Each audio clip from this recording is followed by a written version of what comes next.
ஜனமே, கர்த்தராகிய இயேசு கிறிஸ்துவின் நாமத்தினால் உங்கள் எல்லாருக்கும் நல்வாழ்த்துக்களை தெரிவித்துக் கொள்கிறேன். யெகோவா நிசிய சபை மூலமா தேவனுடைய வார்த்தையை கேட்டுக்கொண்டிருக்கிற பிள்ளைகள் ஒவ்வொருவரையும், கர்த்தருடைய பிள்ளைகள் ஒவ்வொருவரையும் நாங்கள் இயேசுவின் நாமத்தில் வாழ்த்துகிறோம். இந்த சத்தியத்தை வாஞ்சியோடு கேளுங்கள். இந்த வீடியோவை நீங்கள் பார்க்கும் பொழுது ஸ்கிப் பண்ணாமல் ஆரம்பம் முதல் கடைசி வரை முழு சத்தியத்தையும் கேட்டு தேவனுடைய பிரசன்னத்தின் தேவனுடைய மகிமையை உணருங்கள். கர்த்தர் உங்களை ஆசீர்வதிப்பாராக. நாம் எல்லாரும் கண்களை மூடி நாம் ஜெபம் பண்ணுவோம். அன்பின் பிதாவே, இந்த அருமையான வேலைக்காக நன்றி செலுத்துகிறோம். இந்த ஓய்வு நாளிலும் கூட கர்த்தாவே, உம்முடைய வசனத்தை கேட்கும்படி உம்முடைய பிள்ளைகள் கூடி வந்திருக்கிறார்கள். ஆண்டவர், உம்முடைய வசனத்தை கேட்கும்படி ஆவலாய் இருக்கிற ஆண்டவர், உம்முடைய பிள்ளைகளை நீ நோக்கி பார்க்கும்படி ஆட்சேபிக்கிறேன். சத்திய வசனத்தை கேட்கும்படி இந்த வீடியோவை பார்த்து கொண்டிருக்கிற ஒவ்வொரு பிள்ளைகளை கர்த்தர் தாமே ஆசீர்வதிக்கும்படி ஆட்சேபிக்கிறேன். ஆண்டவரை துவக்கம் முதல் முடிவு வரை உம்முடைய பிள்ளைகள் இந்த வசனத்தை கவனமாய் கேட்டு அதனாலே உம்முடைய சத்தியத்தை அறிந்து அந்த சத்தியத்தினாலே விடுதலை அடைந்து உம்மை துதிக்கும், உமக்காக வாழும், உம்மை பரிசுத்தப்படுத்தும் நீர் உதவி செய்யும்படி ஆட்சேபிக்கிறப்ப கர்த்தரை இருதயத்தை பரிசுத்தப்படுத்துங்கள் என்று சொன்ன வசனத்தின்படி ஆண்டவர், உம்முடைய பிள்ளைகள் அந்த சத்திய வசனத்தை வாட்சியோடு ஆவலோடு கேட்கும் போது உம்முடைய பிரசன்னம் அவர்களை நிரப்பட்டும். ஆண்டவர், இந்த புதிய நாளிலும் கூட, இந்த புதிய வாரத்திலும் கூட உடைய பிள்ளைகள் எல்லாம் ஆசீர்வதித்து நடத்தி செல்லும்படி ஆட்சேபிக்கிறேன். இயேசுவின் நாமத்தில் ஜெபிக்கிறோம் நல்ல பிதாவே, ஆமென். நாம் தேவனுடைய வசனத்துக்கு நேராக நாம் கடந்து செல்வோம். லேவியராகமம் 26வது அதிகாரம் 12வது வசனத்தை நாம் வாசிக்க கேட்போம். நான் உங்கள் நடுவிலே உலாவி உங்கள் தேவனாய் இருப்பேன். நீங்கள் என் ஜனமாய் இருப்பீர்கள். அருமையான கர்த்தருடைய பிள்ளைகளே, இன்றைக்கு நம்மை குறித்து, தெய்வ பிள்ளைகளை குறித்துதான் ஒரு வெளிப்பாட்டை ஆண்டவர் வேதாகமத்திலே கொடுத்திருக்கிறார். அது என்ன வெளிப்பாடு என்று சொன்னால், கர்த்தருடைய ஜனம். கர்த்தருடைய ஜனம் என்று சொல்லும் பொழுது அதில் இருக்கிற மகிமை, அதில் இருக்கிற விசேஷம், அதில் இருக்கிற கிருபை, அதில் இருக்கிற தயவை நீங்கள் அறிந்து கொள்ள வேண்டும் என்று இந்த நாளிலே நான் விரும்புகிறேன். இந்த சத்தியத்தை நீங்கள் அறிந்து கொள்ள வேண்டும். வேதம் சொல்லுகிறது, ஓசியா தீர்க்க தரிசன புஸ்தகத்திலே சொல்லப்பட்டிருக்கிறது, தம்முடைய ஜனம் அல்லாதவர்களை தம்முடைய ஜனம் என்று சொல்லி அழைப்பேன் என்று சொல்லி ஓசியா தீர்க்க தரிசன புஸ்தகத்திலே சொல்லப்பட்டிருக்கிறது.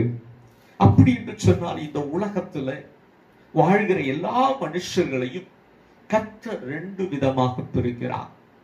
ஒன்று தம்முடைய ஜனம் என்று பிரிக்கிறார், இரண்டாவது தம்முடைய ஜனம் இல்லாதவர்கள் என்று பிரிக்கிறார். அருமையான தேவனுடைய பிள்ளைய, நீ எந்த கூட்டத்தோடு இருக்கிறாய்? கர்த்தருடைய ஜனம் என்ற கூட்டத்தோடு நீ இருக்கிறாயா, அல்லது கர்த்தருடைய ஜனம் அல்ல என்று சொல்லுகிற கூட்டத்தோடு நீ இருக்கிறாயா? இன்றைக்கு நீ சிந்திக்கக்கூடிய, தியானிக்கக்கூடிய தேவனுடைய வார்த்தை இதுதான். கர்த்தருடைய ஜனம் என்று சொல்லும் பொழுது வேதம் அதை குறித்து என்ன சொல்லி இருக்கிறது என்று சொன்னால், தீத்துக்கு எழுதின நிருபம் 2வது அதிகாரம் 16வது வசனத்தை நாம் வாசிக்க கேட்போம். அவர் நம்மை சகல அக்கிரமங்களினின்று மீட்டுக்கொண்டு தமக்குரிய சொந்த ஜனங்களாகவும் நற்கிரியைகளை செய்ய பக்தி வைராக்கியம் உள்ளவர்களாகவும் நம்மை சுத்திகரிக்கும்படி நமக்காக தம்மை தாமே ஒப்புக் கொடுத்தார். அருமையான தேவனுடைய பிள்ளைகளே, முற்காலத்தில் நம்முடைய நிலைமை, முன்பதாக நம்முடைய நிலைமை எப்படி இருந்தது என்று சொன்னால், நாம் கர்த்தருடைய ஜனம் அல்ல என்கிற ஒரு கூட்டத்தோடு வாழ்ந்து கொண்டிருந்தோம். அப்படிப்பட்ட ஜனத்தோடு நாம் வாழ்ந்து பழகி நம்முடைய கிரியைகளை எல்லாம் நடப்பித்துக் கொண்டிருந்தோம்.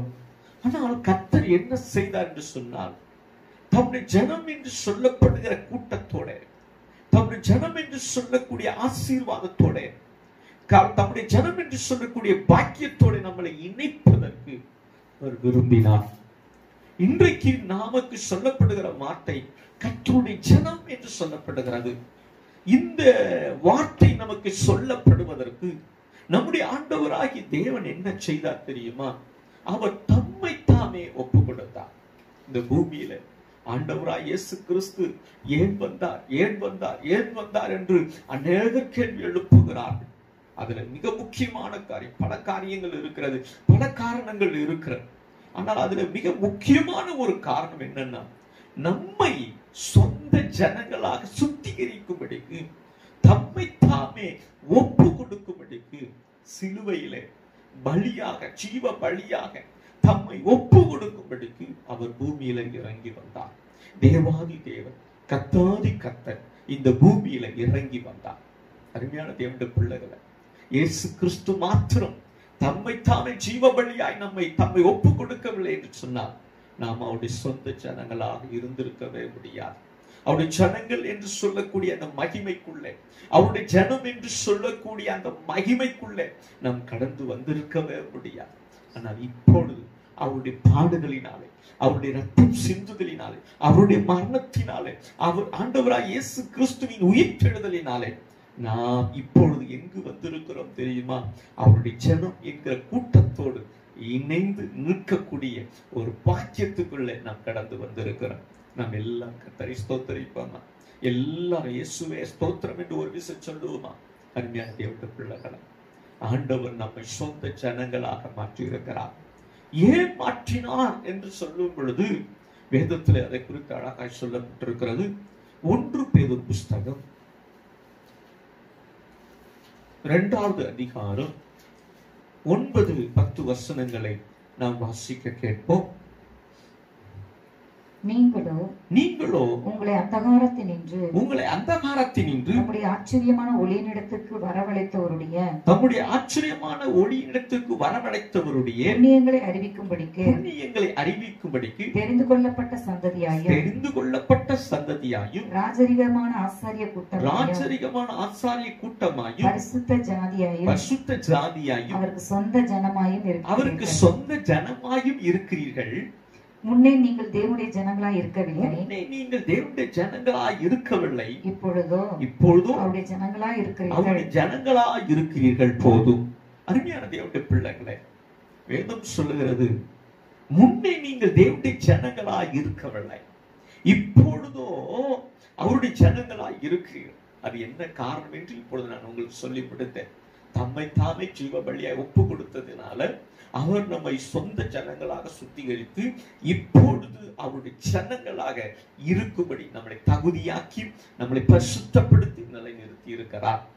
இப்பொழுது அவருடைய பரிசுத்த ஜனமாய் இருக்கும்படி ஏன் தெரிந்து கொண்டார் என்று சொன்னால், இயேசு கிறிஸ்துவின் புண்ணியங்கள், அதாவது ஆண்டவராய் இயேசு கிறிஸ்துவை பற்றி மற்றவரிடத்திலே நாம் சொல்லும்படிக்கு அவர் நம்மை தெரிந்து கொண்டார். என்றால் உலகம் ஆண்டவராய் இயேசு கிறிஸ்துவை மறுதலிக்கிறது, ஏற்றுக்கொள்ள விரும்பவில்லை. ஆண்டவராய் இயேசு கிறிஸ்துவை புறக்கணிக்கிறது. ஆனால் வேதம் என்ன சொல்லுகிறது சொன்னால், நீங்கள் இயேசுவை மற்றவர்களுக்கு சொல்லும் பொழுது அவர்கள் இயேசுவை அறிந்து விசுவாசிப்பதற்கு, நம்புவதற்கு அது எதுவாய் இருக்கும் என்று சொல்லி நம்மை அறிவிப்பதற்காக நம்முடைய சொந்த ஜனங்களாக அவர் நம்மை தெரிந்து கொண்டார். அது மாத்திரமல்ல, தம்முடைய ஜனத்திற்குரிய ஒரு கிருபையை அவர் என்ன தருகிறார் என்று சொன்னால், சங்கீதம் 94:14 வசனத்தை நாம் வாசிக்க கேட்போம். கர்த்தர் தம்முடைய ஜனத்தை நெகிழ விடாமலும் தம்முடைய சுதந்திரத்தை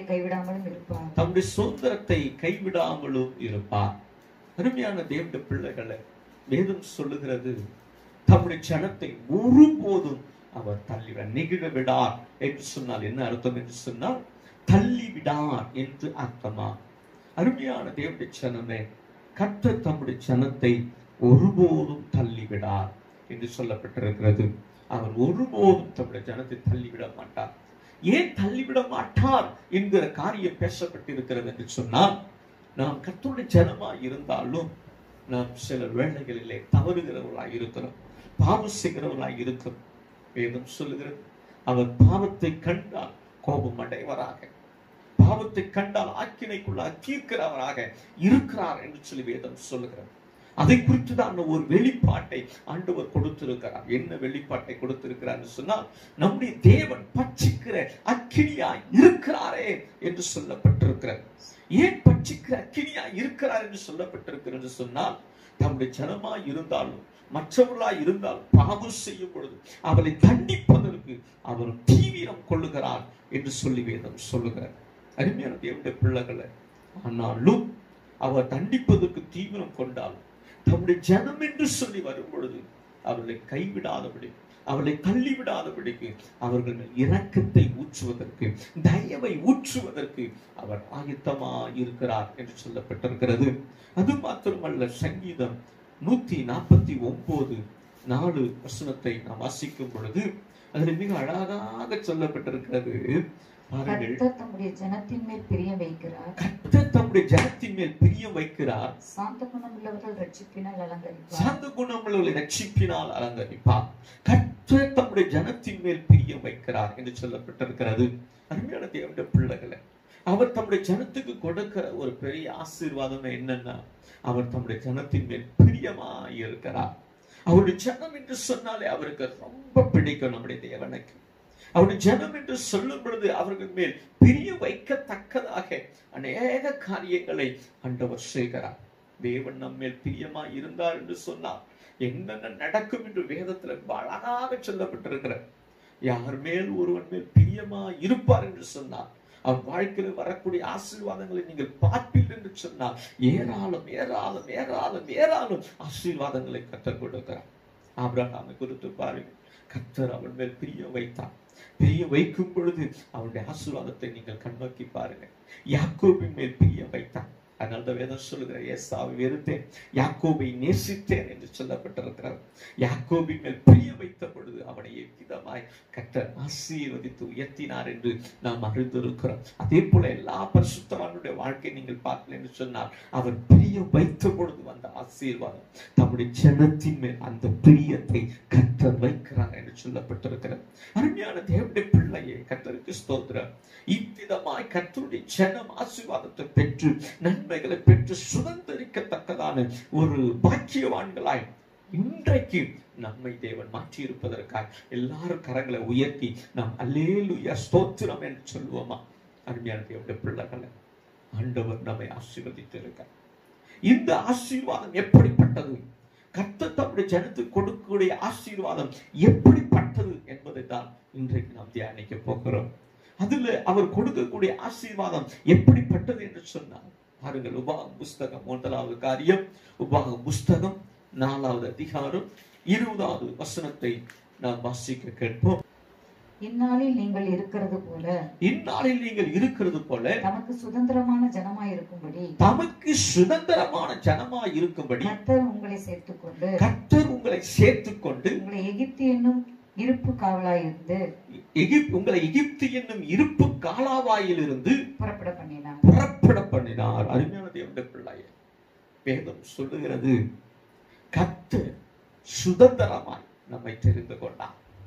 தம்முடைய ஜனம் என்று சொல்லும் பொழுது அந்த கர்த்தர் தம்முடைய ஜனத்திற்குரிய ஆசீர்வாதத்தை எப்படி கொடுத்திருக்கிறார், எப்படி வைத்திருக்கிறார் என்று சொல்லி பார்க்கும் பொழுது அது சொல்லப்பட்டிருக்கிறது, கர்த்தர் தம்முடைய ஜனத்தை சுதந்திரமாய் தெரிந்து கொண்டார்.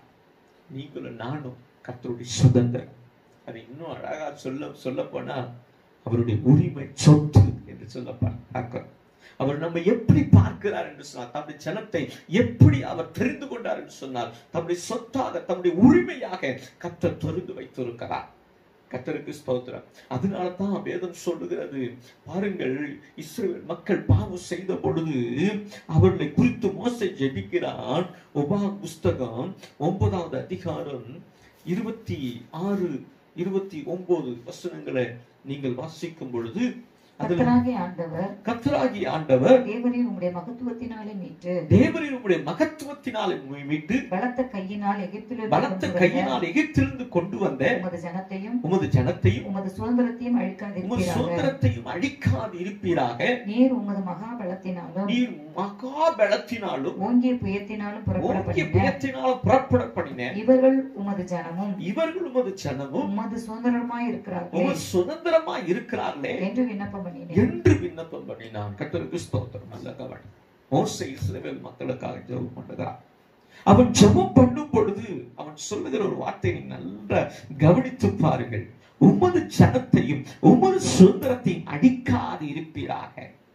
அடுத்து அவன் கடைசியில் சொல்றான், உமது சுதந்திரமாய் இருக்கிறார்களே என்று சொல்லி விண்ணப்பம் பண்ணினான். இவர்கள் செய்த பாவம் என்ன? மோசே ஜெபிக்கும்படி மலை மேல் ஏறி சென்று விட்டார். 40 நாட்கள் ஆயிற்று. மோசே மலை மேல் ஏறி 40 நாட்கள் ஆயிற்று. 40 நாட்கள் அவன் வரவும் இல்லை, அவனை காணவும் இல்லை. என்ன நடந்தது என்று இஸ்ரவேல் மக்களுக்கு தெரியும். உடனே ஆரோனிடத்தில் வந்தார்கள். எங்களை வழிநடத்தக்கூடிய ஒரு கர்த்தர் தேவை, எங்களை வழிநடத்தக்கூடிய ஒரு தெய்வம் தேவை. அதை விட மேலாய் அவர்களோடு சொன்னார்கள், எங்களுக்கு ஒரு கன்றுக்குட்டி தேவை என்று சொன்னார்கள். என்றால் அவர்கள் எகிப்து தேசத்துல கன்றுக்குட்டியை உண்டாக்கி அதை செய்து வணங்கி பழக்கப்பட்டனர். எனவே அதை செய்ய வேண்டும் என்று சொல்லுகிறார். எனவே அந்த கன்றுக்குட்டியை உண்டாக்கி அவர்கள் ஜெபித்து அவர்கள் அதை வணங்கி கொண்டிருக்கும் பொழுது நடந்த காரியம் என்ன தெரியுமா? மோசே மலையிலிருந்து இறங்கி வருகிறான். இறங்கி வந்தபோது அவன் கண்ட அந்த பாவத்தை பார்க்கும் பொழுது அவன் உள்ளம் கொதிக்கிறான். கர்த்தருக்கு அதை விட வேதம் சொல்லுகிறது, தேவன் அவர்கள் மேல் கடும் கோபம் கொண்டார் என்று எழுதப்பட்டிருக்கிறது. கர்த்தருக்கு ஸ்தோத்திரம். அருமையான தேவனுடைய பிள்ளைகளை, அருமையான கர்த்தருடைய பிள்ளைகளை பாருங்கள். வேதத்திலே வாசிக்கும் போது தாபேரிலும் மாசாவிலும் கிப்ரோத் அத்தாவிலும் கர்த்தருக்கு கடும் கோபம் உண்டாக்கினீர்கள். கடும் கோபத்தை அவர்கள் கர்த்தருக்கு உண்டு பண்ணினார். அப்போது மோசே அவர்களுக்கு ஜெபித்த ஜெபம் என்ன தெரியுமா? இவர்கள் கர்த்தருடைய சுதந்திரம், இவர்கள் கர்த்தருடைய ஜனம், இவர்கள் கர்த்தருடைய சுதந்திரம் என்று சொல்லி அவன் ஜெபம் பண்ணான். கர்த்தருடைய ஜனத்துக்கு இருக்கிற மிக பெரிதான ஆசீர்வாதம் என்ன தெரியுமா? கர்த்தருடைய சுதந்திரம். கர்த்தருடைய சுதந்திரத்தின் மேல் அவர் கடும் கோபம் கொண்டார். பரிசுத்தவான்கள் அவர்களுக்காக ஜெபிக்கும் பொழுது, தேவனுடைய ஜனம் கர்த்தரை நோக்கி ஜெபிக்கும் பொழுது இரக்கம் செய்வதற்கு, இரக்கம் பாராட்டுவதற்கு அவர் உண்மை உள்ள தேவனாய் இருக்கிறார். ஏனென்றால் நாம் எல்லாரும் கர்த்தருடைய ஜனமாய் இருக்கிறோம் என்று சொன்னார். முதலாவது நாம் அறிந்து கொள்ள காரியம் கர்த்தருடைய சின்னம், கர்த்தருடைய சுதந்திரம் என்று நாம் அறிந்து கொள்ள வேண்டும். அது மாத்திரமல்ல, உபாகமம் புஸ்தகம் 32வது அதிகாரம் 9 - 12 வசனங்கள் வாசிங்க. கர்த்தருடைய ஜனமே அவருடைய பங்கு யாக்கோபு அவருடைய சுதந்திர விதம் பாழான நிலத்திலும் ஊளையிடும் உள்ள வெறுமையான அவாந்தர வெளியிலும் அவர் அவனை கண்டுபிடித்தார், அவனை நடத்தினார், அவனை உணர்த்தினார், அவனை தமது கண்மணி போல காத்தருளினார். கழுகு தன் கூட்டை கலைத்து தன் குஞ்சுகளின் மேல் அசைவாடி தன் சட்டைகளை விரித்து அவைகளை எடுத்து அவைகளை தன் சட்டைகளின் மேல் சுமந்து கொண்டு போகிறது போல கர்த்தர் ஒருவரே அவனை வழிநடத்தினார். அந்நிய தேவன் அவரோடு கூட இருந்ததில்லை. அல்லேலூயா. அருமையான தேவனுடைய ஜனமே, நீ கர்த்தருடைய சுதந்திரம், நீ கர்த்தருடைய ஜனம் என்று சொல்லும் பொழுது அதில் இருக்கிற பாக்கியம், அதில் இருக்கிற ஆசீர்வாதம் என்ன தெரியுமா? நீ கர்த்தருடைய சுதந்திரம். கர்த்தருக்கு ஸ்தோத்திரம். வேதம் உன்னை குறித்து என்ன சொல்லுகிறது தெரியுமா? பாழான நிலைத்திலும் ஊளை இடுதல் உள்ள வெறுமையான அவாந்தர வெளியிலும் உன்னை கண்டுபிடித்தார். அவர் நடத்தினார், அவர் உணர்த்தினார், கண்மணி போல உன்னை காத்துக் கொள்கிறார். இவ்வளவு கிருபைய சுதந்திரத்திற்கு தருகிற தேவனாய் அவர் இருக்கிறார். வேற எந்த ஜனத்துக்கும் இப்படி தேவன் செய்கிறதும் இல்லை, செய்யவும் மாட்டார். அருமையான தேவ பிள்ளை இதை அறிந்து கொள்ள வேண்டும். தம்முடைய சுதந்திரத்துக்கு மட்டும் செய்கிற ஒரு காரியம் என்ற வேதம் சொல்லுகிறது. கர்த்தர் ஒருவனே அவனை வழி நடத்தினார், அந்நிய தேவன் அவரோடு கூட இருந்ததில்லை. கர்த்தருக்கு ஸ்தோத்திரம். வேற எந்த தெய்வத்தையும் தன்னோடு சேர்த்துக் கொள்வதும் இல்லை, அவர் தன்னோடு வரவிடுகிறதும் இல்லை. அவர்களை அப்புறப்படுத்தி அவரை விரட்டி விடுகிறார். அவர் ஒருவரே தம்முடைய ஜனத்துக்கு சுதந்திரமாய் இருக்கிற தம்முடைய ஜனத்துக்கு அவர் வழிகாட்டியாக இருந்து நடத்துகிறார். தேவனுடைய பிள்ளைய, உனக்கு வழிகாட்ட யாருமே இல்லை என்று வழியிலே குழம்பி போய் நிற்கிறாயா? பயப்படாது, நீ கர்த்தருடைய சுதந்திரம். அவர் உன்னை நிச்சயம் நடத்துவார். நீ ஆண்டவரை பார்த்து ஒவ்வொரு நாளும் சொல்லு, நான் கர்த்தருடைய சுதந்திரம் என்று சொல்லு. கர்த்தாவே, நான் உம்முடைய சுதந்திரம், என்னை நடத்துங்கப்பா, என்னை உணர்த்துங்கப்பா, கண்மணி போல என்னை பாதுகாத்துக்குங்கப்பா என்று சொல்லிப்பார். உண்மையில் அவருடைய கருத்தை வைத்து உன்னை ஆசீர்வதித்து அவர் உன்னை நடத்துவார். அது மாத்திரமல்ல, சங்கீதம் 28:9 நீங்கள் வாசிக்கும் பொழுது அதிலே சொல்லப்பட்டிருக்கிறது, தேவரீ உமது ஜனத்தை ரட்சித்து உமது சுதந்திரத்தை ஆசீர்வதியும் அவர்களை போஷித்து அவர்களை என்றென்றைக்கும் உயர்த்தியாரலும். அருமையான தேவனுடைய பிள்ளைய, அவர் தமது சுதந்திரத்தை ஆசீர்வதிக்கிறார். தம்முடைய ஜனம் என்று சொல்லுகிறாரே, அவர்கள் தம்முடைய சுதந்திரம் என்று தெரிந்து கொண்டாரே, தம்முடைய ஜனத்தை அவர் தம்முடைய சுதந்திரமாய் தெரிந்து கொண்டிருக்கிறார். எனவே அவர்களை போஷிப்பார், அவளை ஆசீர்வதிப்பார், அவர்களை உயர்த்துவோம். தேவ பிள்ளைய, பயப்படாது, உன்னை நிச்சயம் தேவன் ஆசீர்வதிப்பார். ஏன்னா நீ அவருடைய சுதந்திரம். தேவனுடைய ஜனமே பயப்படாதே, கர்த்தருடைய ஜனமே பயப்படாதே, நீ அவருடைய சுதந்திரம். உன்னை சுதந்திரமாய் தேவன் தெரிந்து கொண்டார். எனவே அவர் உன்னை ஆசீர்வதிப்பார், அவர் உன்னை போஷிப்பார், அவர் உன்னை உயர்த்துவார் என்பதை நீ அறிந்து கொள். கர்த்தருடைய பிள்ளைய, இன்றைக்கு நீ அறிந்து கொள்ளக்கூடிய முதல் காரியம், முதல் சத்தியமே என்ன தெரியுமா? கர்த்தருடைய ஜனம் எப்படிப்பட்டது என்று சொன்னார். கர்த்தருடைய ஜனம் கர்த்தருடைய சுதந்திரமா தெரிந்து கொள்ளப்பட்டது என்று சொல்லி நீங்கள் அறிந்து கொள்ள வேண்டும். அடுத்த இரண்டாவது காரியத்தை நீங்கள் அறிந்து கொள்ள நான் விரும்புகிறேன். வசிப்போமா சங்கீதம் 144, சங்கீதம் 144 15வது வசனத்தை நாம் வாசிக்க கேட்போம். இவ்விதமான சீரை பெற்ற ஜனம் பாக்கியம் உள்ளது. இவ்விதமான சீரை பெற்ற ஜனம் பாக்கியம் உள்ளது. கர்த்தரை தெய்வமாய் கொண்டிருக்கிற ஜனம் பாக்கியம். கர்த்தரை தெய்வமாய் கொண்டிருக்கிற ஜனம் பாக்கியம் உள்ளது. அருமையான தேவனுடைய பிள்ளை, கர்த்தருடைய ஜனத்துக்கு இருக்கிற இரண்டாவது ஸ்லாக்கியம், இரண்டாவது ஒரு பாக்கியம், இரண்டாவது ஒரு காரியம் என்னன்னா, அவர்களுடைய தெய்வம் கர்த்தரே. ஆமென், அல்லேலூயா. அருமையான தேவனுடைய பிள்ளை, கர்த்தருடைய ஜனத்திற்கு தெய்வம் யார் தெரியும்? ஆண்டவராகிய இயேசு கிறிஸ்து கர்த்தருக்கு ஸ்தோத்திரம். இதுல என்ன விசேஷம் இருக்கிறது? எல்லாரும் தெய்வங்களை கொண்டு இருக்கிறார், நாமும் ஒரு தெய்வத்தை வைத்திருக்கிறோமே. அதுல இருக்கிற விசேஷம் என்ன தெரியுமா? கர்த்தரை தெய்வமாய் கொண்டிருக்கிற ஜனத்திற்கு இருக்கிற விசேஷமே என்ன தெரியுமா? எந்த வேதம் சொல்லுகிறது? இவ்விதமான சீரைப்பட்ட ஜனம் பாக்கியம் உள்ளது. கர்த்தரை தெய்வமாய் கொண்டிருக்கிற ஜனம் அதை விட பாக்கியம் உள்ளது. இயேசு கிறிஸ்துவை தெய்வமாய் கொண்டிருக்கிற ஜனம் மிகவும் மிகவும் மிகவும் பாக்கியம் உள்ளது. எப்படி? அந்த கேள்வி எழுப்ப வேண்டும். எப்படி அந்த ஜனம் பாக்கியம் உள்ளது? ஏனென்று சொன்னால் வேதம் தெளிவாய் சொல்லுகிறது. யாத்ரா புஸ்தகம் 20வது அதிகாரம் 3-5 வசனங்கள் வரைக்கும் வாசிக்க கேட்போம். என்னையன்றி உனக்கு வேறு தேவர்கள் உண்டாயிருக்க வேண்டாம். என்னையன்றி வேறு தேவர்கள் உனக்கு உண்டாயிருக்க வேண்டாம். மேலே வானத்திலும் கீழே பூமியிலும் பூமியின் கீழ் தண்ணீரிலும் உண்டாயிருக்கிறவர்கள் எல்லாம் உண்டாயிருக்கிறவர்கள் ஒப்பான ஒரு சொர்க்கத்தையாகிலும் யாதொரு விக்கிரகத்தையாகிலும் நீ உனக்கு உண்டாக்க வேண்டாம். நீ அவைகளை நமஸ்கரிக்கவும் சேவிக்கவும் வேண்டாம். உன் தேவனாகிய கர்த்தராயிருக்கிற இருக்கிற நான் எரிச்சலுள்ள தேவனாய் இருந்து என்னை பகைக்கிறவர்களை குறித்து பிதாக்களுடைய அக்கிரமத்தை பிள்ளைகளிடத்தில் 3ஆம் 4ஆம் தலைமுறை மட்டும் விசாரிக்கிறவராய் இருந்தார். அருமையான தேவனுடைய பிள்ளை, இந்த பூமியில இருக்கிற மிகப்பெரிய சாக்கியம் கர்த்தருடைய ஜனம். பாக்கியம் உள்ளது கர்த்தருடைய ஜனம். அது என்ன பாக்கியம்னா, கர்த்தரையே தெய்வமாய் கொண்டிருக்கிறது. கர்த்தரை தெய்வமாய் கொண்டிருக்கிறது என்று சொன்னால் என்ன அர்த்தம்? அதில் இருக்கிற காரியத்தை நீங்கள் அறிந்து கொள்ள வேண்டும். அதில் இருக்கிற சத்தியம் என்ன தெரியுமா? என்னை அன்றி உனக்கு வேற தேவர்கள் உண்டாயிருக்க வேண்டாம். கர்த்தரை குறித்ததான காரியம் என்ன தெரியுமா?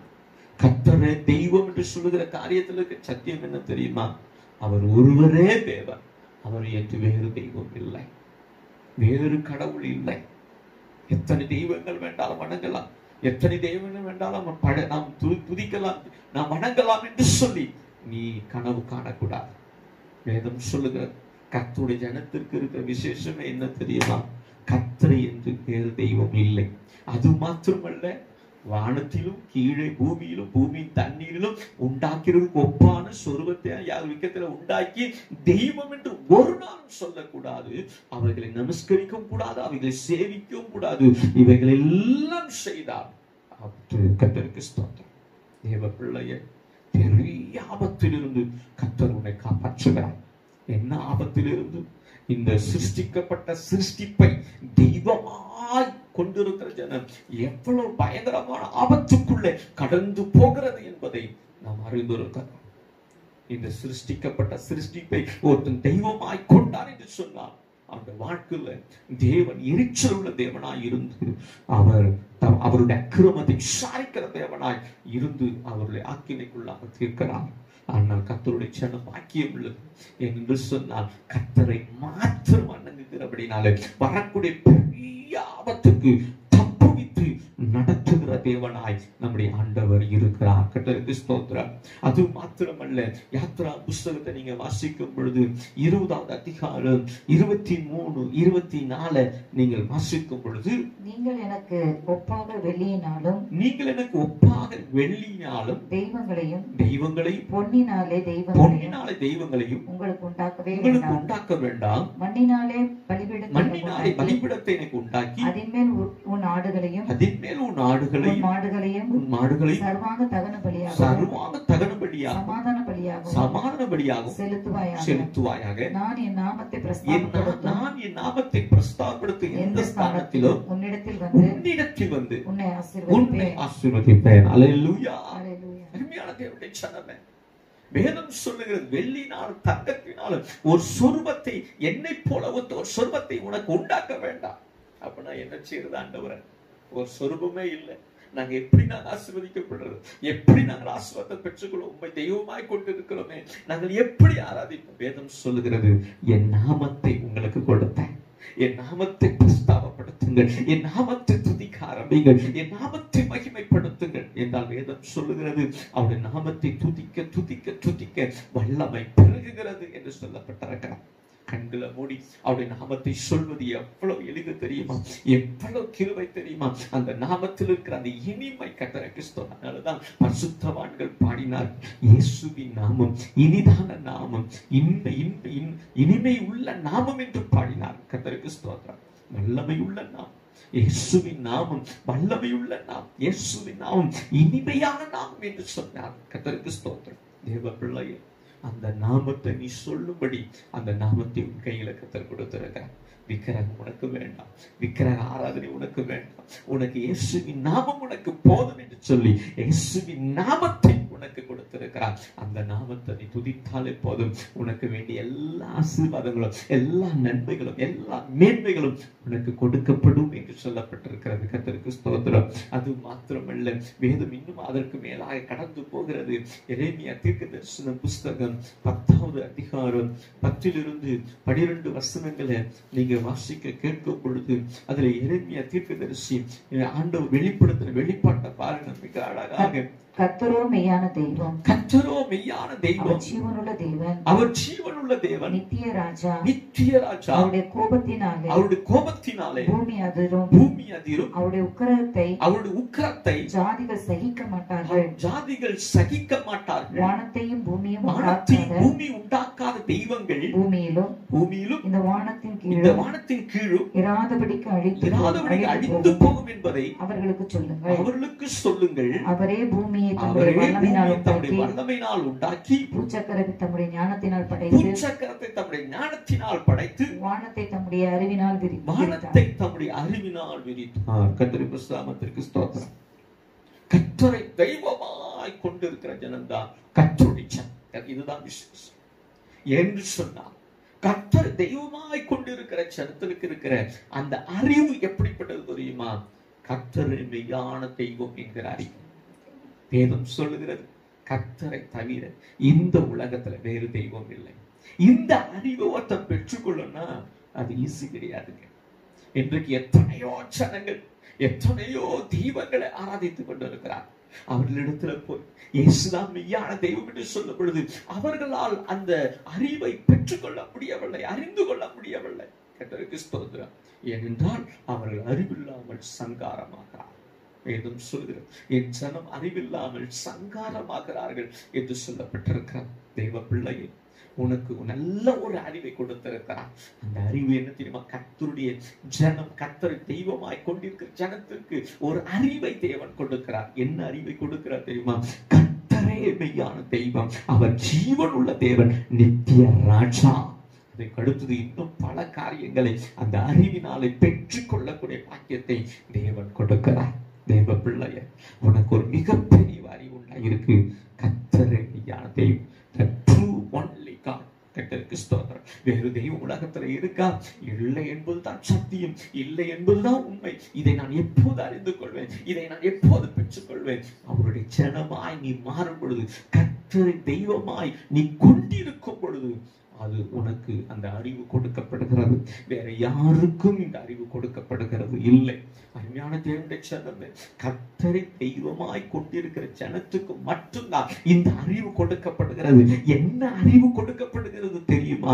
கர்த்தரே தெய்வம், கர்த்தரே மெய்யான தெய்வம் என்கிற அறிவு கொடுக்கப்படுகிறது. அருமையான தேவனுடைய பிள்ளைய, நீ கர்த்தருடைய ஜனம், நான் கர்த்தரை தெய்வமாய் கொண்டிருக்கிறேன்னு சொன்னா எவ்வளவு பாக்கியவான் பார். இந்த உனக்கு ஒரு நல்ல அறிவு கிடைச்சிட்டு, என்ன அறிவு தெரியுமா? கர்த்தரே மெய்யான தெய்வம் என்கிற அறிவு உனக்கு கொடுக்கப்பட்டிருக்கிறது. இந்த அறிவினாலே இந்த பூமியில மேலும் மேலும் மேலும் மேலும் நீ உயர்ந்து மேன்மை அடைவாய் என்கிற ஒரு மிகப்பெரிய ஆசீர்வாதம் வாழ்க்கையில கடந்து வருகிறது. அருமையான தேவனுடைய பிள்ளைகளை, முதல் காரியமாய் சொன்னேன், கர்த்தரை கர்த்தர் சுதந்திரமாய் தெரிந்து கொண்ட ஜனம். இரண்டாவது, கர்த்தரை தெய்வமாய் கொண்டிருக்கிற ஜனம்.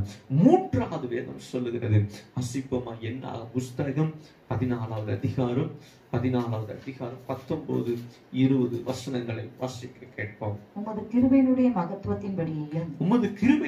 மகத்துவத்தின்படியையும் எகிப்தை விட்டது முதல் இந்நாள் வரைக்கும் இந்த ஜனங்களுக்கு மன்னித்து வந்ததின்படியையும் இந்த ஜனங்களின் அக்கிரமத்தை மன்னித்தருளும் என்றான். இந்த ஜனத்தின் அக்கிரமங்களை மன்னித்தருளும் என்றான். அப்பொழுது கர்த்தர் உன் வார்த்தையின்படியே மன்னித்தேன். மூன்றாவது, கர்த்தருடைய ஜனத்திற்கு இருக்கிற கிருபை, கர்த்தருடைய ஜனம் என்கிற மனுஷனுக்கு இருக்கிற தயவு என்ன தெரியுமா? பாவம் மன்னிக்கப்பட்ட அருமையான தேவனுடைய பிள்ளை, மக்கள் எத்தனையோ பாவங்களை செய்தார், எத்தனையோ தவறுகள் செய்தார். அவர்களுக்காக மோசே ஜெபித்த பொழுது கர்த்தர் அவருடைய பாவங்களை எல்லாம் மன்னித்தார் என்றால், இந்த பாக்கியத்தை குறித்து வேதம் தெளிவாய் சொல்லுகிறார். ஒரு மனுஷனுடைய வாழ்க்கையில பாக்கியம் என்று சொன்னாலே, ஆசீர்வாதம் என்று சொன்னாலே, விலையேறப்பெற்ற நன்மை என்று சொன்னாலே என்ன தெரியுமா? அவன் பாவங்கள் மன்னிக்கப்பட வேண்டும். இது கிறிஸ்துவ மார்க்கத்தில் மட்டுமல்ல, எல்லா மார்க்கத்திலும் இது இருக்கிறார். எல்லா மார்க்கத்திலும் பாவங்கள் மன்னிக்கப்பட வேண்டும், பாவங்கள் மன்னிக்கப்பட வேண்டும், பாவங்கள் மன்னிக்கப்பட வேண்டும். பல காரியங்களை பல விதங்களிலே மனுஷர்கள் செய்கிறதை நீங்கள் கவனிக்கலாம். நீங்கள் கவனித்து பாருங்கள். கர்த்தருக்கு ஸ்தோத்திரம். இந்த உலகத்திலே மனுஷன் பாவங்கள் மன்னிக்கப்படுவதற்கு என்னென்ன செய்கிறான் என்று சொல்லி கவனித்து பாருங்கள். அருமையான தேவனுடைய பிள்ளையே, கர்த்தருடைய ஜனத்துக்கு இருக்கிற கிருபை என்ன தெரியுமா? அவருடைய பாவங்கள் மட்டும்தான் மன்னிக்கப்படுகிறது. வேறு எந்த ஜனத்துடைய பாவங்களும் மன்னிக்கப்படல. அதை குறித்துதான விளக்கத்தை சங்கீதம் 32 நாம் வாசிக்கிறோம். சங்கீதம் 32 1-2 வசனங்களை நீங்க வாசிக்கும் பொழுது அதிலே அதை குறித்து நாம் வேதத்திலே வாசிக்கிறோம். சங்கீதம் 32 1-2 வசனங்களை நாம் வாசிக்க கேட்போம். எவனுடைய மீறுதல் மன்னிக்கப்பட்டதோ, எவனுடைய பாவம் மூடப்பட்டதோ அவன் பாக்கியவான். எவனுடைய அக்கிரமத்தை கர்த்தர் எண்ணாது இருக்கிறாரோ, எவனுடைய ஆவியில் கபடம் இல்லாது இருக்கிறதோ அவன் பாக்கியவான். கர்த்தருக்கு ஸ்தோத்திரம்.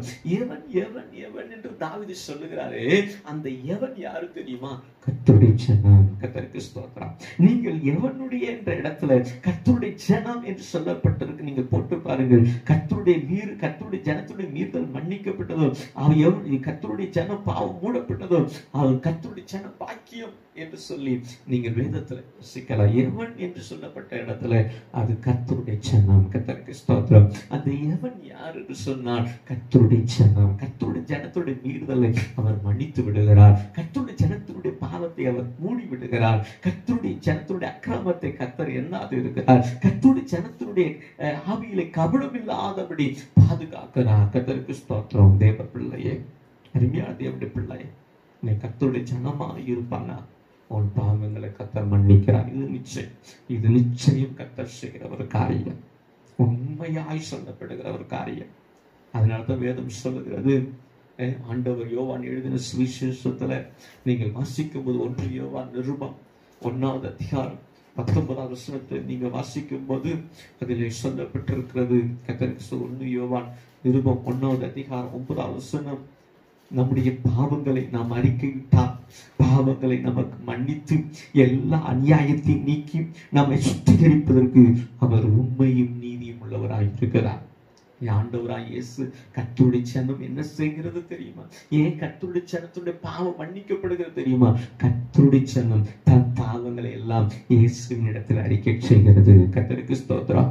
பாவங்கள் மன்னிக்கப்படுவதற்கு மிகப்பெரிய சக்தி என்ன தெரியுமா? இயேசுவின் இடத்தில் உன் பாவங்களை அறிக்கையிட வேண்டும். நீ செய்கிற பாவங்களை அறிக்கையிட்டு மனம் திரும்ப வேண்டும். இந்த ஒரு காரியம் வேதத்தில் சொல்லப்பட்டிருக்கிறது. இந்த காரியத்தை யாரால் செய்ய முடியும்? கர்த்தருடைய ஜனத்தால் மட்டும்தான் செய்ய முடியும். ஏனென்றால் அவர்கள் ஒருவரே கர்த்தரை தெய்வமாய் கொண்டு இருக்கிறார்கள். அவர்கள் ஒருவரே கர்த்தரை இயேசு கிறிஸ்துவை விசுவாசிக்கிறார்கள். அவர்களால் மாத்திரம்தான் இயேசுவின் இடத்திலே தங்கள் பாவங்களை அறிக்கையிட முடியும். நீ கர்த்தருடைய ஜனமாய் இருக்கிறாயா? நீ பாவம் மன்னிக்கப்பட்ட ஜனம். கர்த்தருக்கு ஸ்தோத்திரம். நீ உடனே நீ ஏதாவது ஒரு இடத்துல பாவம் உண்டாயிட்டா உடனே மண்டியிடு, முழங்கால் படியிடு, பாவத்தை ஆண்டவராய் இயேசுவிடத்தில் அறிக்கை செய்து விட்டுவிடு. ஆண்டவரும் பாவங்களை மன்னிப்பதற்கு உன் அநியாயத்தை எல்லாம் நீக்கி சுத்திகரிப்பதற்கு அவர் உண்மையும் நீதி உள்ளவருமாய் இருக்கிறார். மகா உண்மை உள்ள தேவன், மகா நீதிபரராய் இருக்கிற தேவன். அவரை நீ பற்றி கொண்டு இருக்கிறார். உன் பாவங்கள் நிச்சயம் மன்னிக்கப்படும். ஆண்டவராய் இயேசு கிறிஸ்து நம்முடைய பாவங்களை நிச்சயம் மன்னிப்பாராம். நம்முடைய ஜனத்தினுடைய பாவங்களை மன்னிப்பாராம்.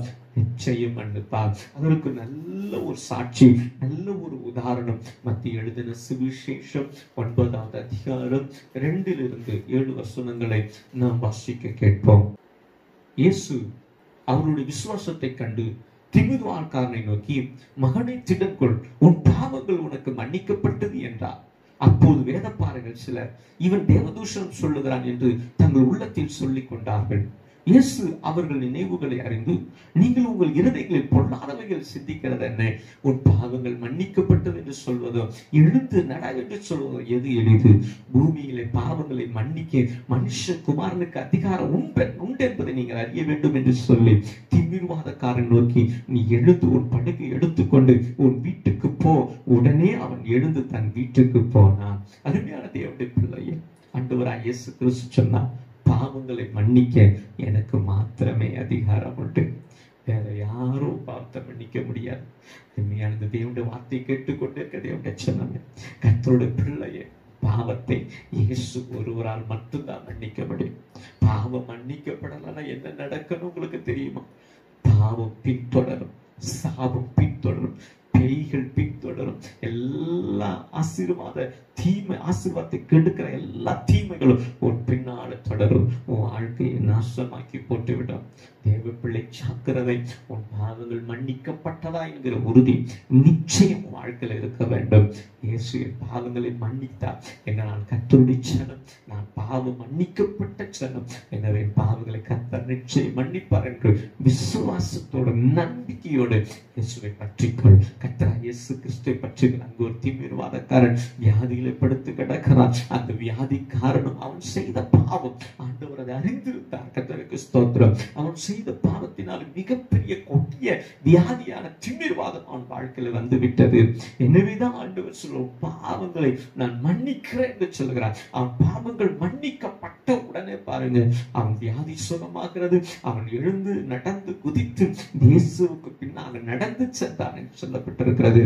அப்படி என்று சொன்னால் அவன் பாவம் மன்னிக்கப்பட்ட உடனேயே அற்புதத்தின் மேல் அற்புதம், அதிசயத்தின் மேல் அதிசயம் நடக்காத நீங்கள் கவனியுங்கள். இயேசு அந்த அற்புதத்தை செய்தார். காரணம், அவன் பாவத்தை அவர் மன்னித்தார்.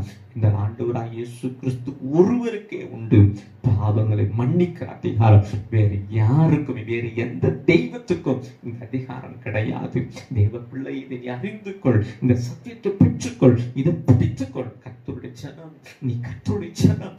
பாவத்தை மன்னிக்கும்படி இயேசு வந்தார். அவருக்கு மட்டுமே அந்த அதிகாரம் உண்டு.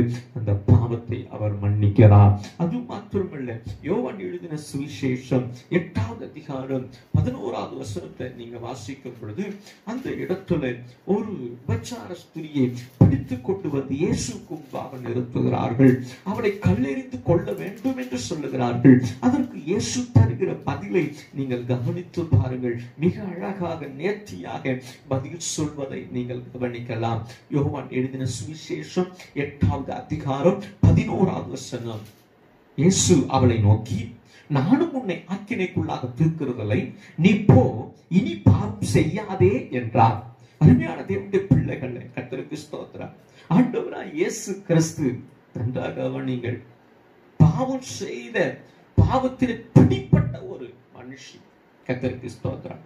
ஆண்டவராய் இயேசுவிடத்தில் கையும் களமா பிடித்து வந்து கொண்டு வந்து விடுறாங்க. மனுஷனுடைய நினைவுகள், மனுஷனுடைய காரியங்களை என்னவா இருந்ததுன்னா, அவளை ஆக்கினைக்குள்ளாக தீர்க்க வேண்டும், அவளை ஆக்கினைக்குள்ளாக அழிந்து போக வேண்டும் என்று அவருடைய நோக்கமெல்லாம் இருந்தது. ஆனால் ஆண்டவராய் இயேசு கிறிஸ்து தம்மிடத்தில் வந்த, தம்முடைய ஜனமாய் மாற்றப்பட்ட அந்த விபச்சார ஸ்திரியை பார்த்து ஆண்டவர் சொல்லுகிறார், நான் உன்னை ஆக்கினைக்குள்ளாக தீர்ப்பதில்லை, நீ போ, பாவம் செய்யாதே என்று சொல்லி அவளை மன்னித்து அனுப்பினார் என்று சொல்லி பார்க்கிறார். மன்னித்து அனுப்பும் பொழுது ஒரு வார்த்தை சொல்லுகிறார், இனி பாவம் செய்யாதே. கர்த்தருடைய ஜனத்துக்கு சொல்லப்படுகிற வார்த்தை என்ன தெரியுமா?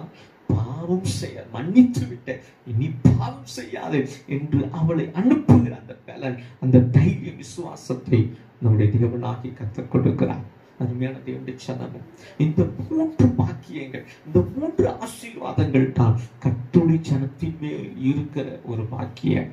என்ன 3 பாக்கியங்களை குறித்து நான் சொன்னால், கர்த்தர் சுதந்திரமாய் தெரிந்து கொண்ட ஜனம், கர்த்தரை தெய்வமாய் கொண்டிருக்கிற ஜனம், பாவம் மன்னிக்கப்பட்ட ஜனம். அருமையான தேவனுடைய பிள்ளையே, ஒவ்வொரு வாழ்க்கையிலையும் இப்படிப்பட்ட கிருபைகளை கர்த்தர் கட்டளையிட்டு இருக்கிறார். கர்த்தரை உறுதியாய் பிடித்துக்கள். ஆண்டவரை பார்த்து சொல்லு, உம்முடைய ஜனம் ஆண்டவரே, உம்முடைய ஜனம் என்று சொல்லு, சுதந்திரமாய் தெரிந்து கொள்ளப்பட்ட ஜனம், ஆண்டவருக்கு அம்மையை தெய்வமாய் கொண்டிருக்கிற ஜனம், ஆண்டவர் பாவங்கள் மன்னிக்கப்பட்ட ஜனம், என்னை ஆசீர்வதிக்கப்பா சொல்லிப்பார்.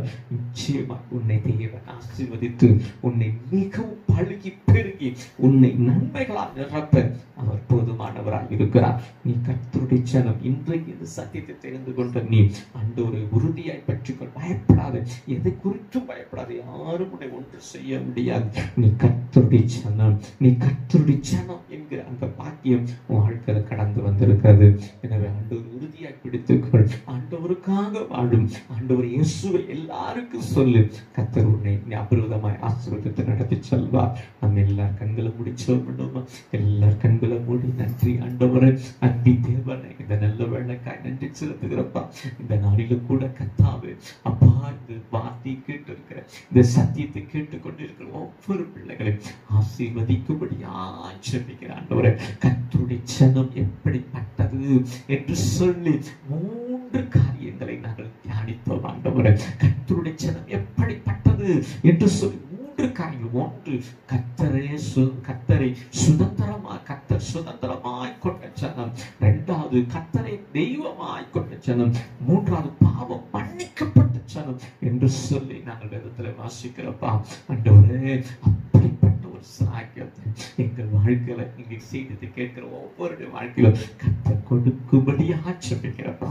ஆண்டவர், கர்த்தருடைய ஜனம் என்கிற உரிமையோடு, சொத்தோடு, அந்த ஆசீர்வாதத்தோடு, அந்த ஒரு மகிமையோடு உங்களுடைய பிள்ளைகள் ஒவ்வொரு நாள் ஜீவிக்க கர்த்தர் கிருபை தரும்படியா ஜெபிக்கிறேன். காத்துக்கொள்ளும், வழி நடத்தும்.